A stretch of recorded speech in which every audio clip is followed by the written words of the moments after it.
আসসালামু আলাইকুম প্রিয় বন্ধুরা, দেখতে পারতেছেন একটি অভদ্র মহিলা কিভাবে প্লেনের ভিতরে উঠলো জামা কাপড়বিহীন।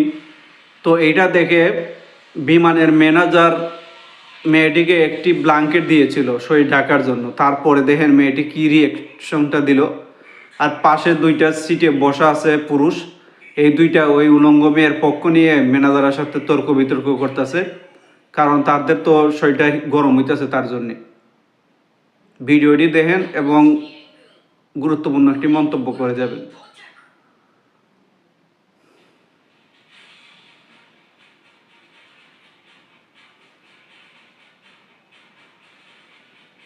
কি অবস্থা!